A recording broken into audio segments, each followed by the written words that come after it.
Welcome to The Explainer. Today, we are diving deep into the architecture of Bitcoin.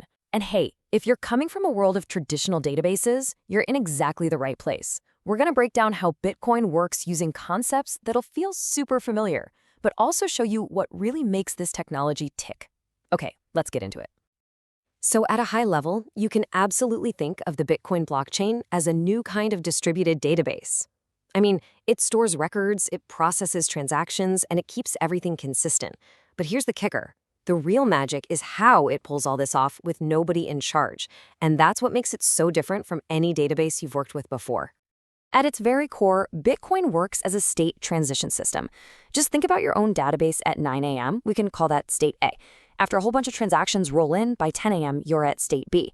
Well, Bitcoin is the same idea. The entire global ledger just moves from one agreed-upon state to the next, block by block, as new transactions get locked in. This leads us to a really, really important question, right? In a normal database, the current state is just whatever's on the main server. Simple. But in a decentralized network with thousands of computers all over the world, how does everyone agree on what the single true current state of the database actually is? And the answer is this really cool concept called the unspent transaction output, or UTXO for short. The easiest way to think of UTXOs is like individual digital coins, or maybe even banknotes in your wallet. So the current state of the entire Bitcoin network, it's simply the complete list of all these unspent coins that exist right now. That's it. The sum of all those UTXOs is the database. Now, this is a total mind bender compared to a regular bank account. A bank just tells you a single number, your balance. Bitcoin doesn't do that. Instead, your wallet is really just a collection of these individual UTXOs. So if you have 10 Bitcoin, you don't have a balance that says 10. You might have one UTXO worth 7 Bitcoin, another worth 2, and a third worth 1. To spend anything, you have to gather up those specific coins. Okay, so if the state is just this big collection of unspent coins, how do we update it? How does a new transaction get written into this global database, using up old UTXOs and creating new ones? And this is where that famous process of mining comes into play. Think of miners as the decentralized bookkeepers for this database. They scoop up all the pending transactions, bundle them into a block, and then they all compete like crazy to solve a really hard cryptographic puzzle. The first one to solve it gets to add their block to the chain, officially updating the ledger for the entire world. And get this, the whole system is designed so that this puzzle gets solved, on average, every 10 minutes. It's not a bug, it's a feature. That steady 10-minute rhythm is like a global heartbeat for the network.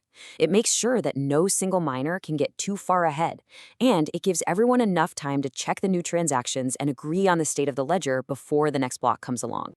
So every block has this little control file called the block header. This isn't where all the transactions live, but it's got all the critical metadata. See that previous block hash? That's the cryptographic glue that links each block to the one right before it, which is what forms the chain in blockchain. And we're going to talk about that Merkle root in just a minute, because that's the secret sauce for data integrity. This whole structure is what makes the ledger so trustworthy. But with millions of transactions and no CEO to call if something goes wrong, how can we be absolutely certain that nobody can just sneak back and change a tiny detail in an old transaction without the whole world knowing? Well, the foundation of all this security is a cryptographic hash function called SHA-256. The best way to think about it is like a machine that creates a unique, fixed-length digital fingerprint for any piece of data you feed it. It doesn't matter if you give it the entire Library of Congress or just a single letter. It spits out a fingerprint that's always the exact same size. And here's the first critical part. For any given input, it always produces the exact same output. It is completely predictable in that way. You can run our title, Diving Deep into Bitcoin, through it 1,000,000 times, and you'll get this exact same digital fingerprint every single time. But now, watch this. Let's make one tiny change. We're just going to make the first letters lowercase, and bam, the output is a completely different, totally unrecognizable hash. This extreme sensitivity is what makes it so secure.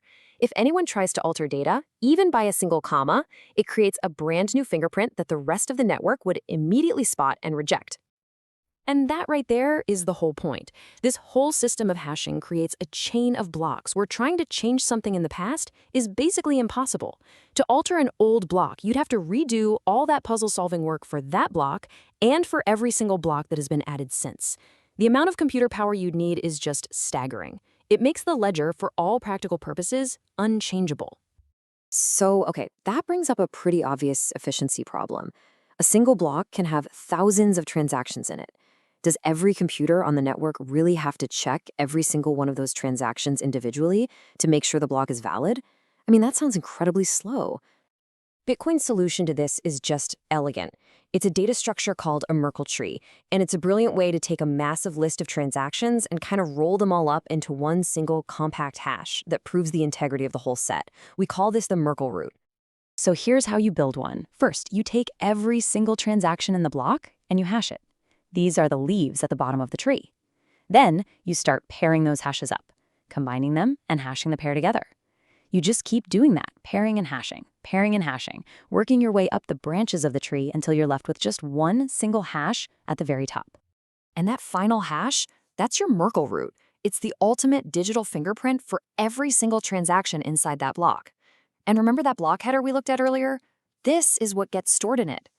This means a computer on the network only needs to look at this one hash to instantly verify that all 1,000+ transactions are valid and unchanged. It's crazy efficient. But look, every database design has to make trade-offs. And for Bitcoin, one of the biggest debates has always been about its 1 megabyte block size limit. This was put in place early on to prevent spam and keep the network secure. But it also creates a hard limit on how many transactions can be processed every 10 minutes. And that leads to a huge challenge: scalability. So that's the multi-billion-dollar question, isn't it? As more and more people want to use the network, how can you fit more transactions into that fixed 1 MB box without breaking the rules or making the system less secure? One of the cleverest solutions that came along was an upgrade called segregated witness, or SegWit. It was a really smart change that just reorganizes the data in a transaction. It basically separates or segregates the digital signatures, which they called the witness, from the main transaction data. This makes each transaction take up less of that critical space, which means you can fit more of them into a block.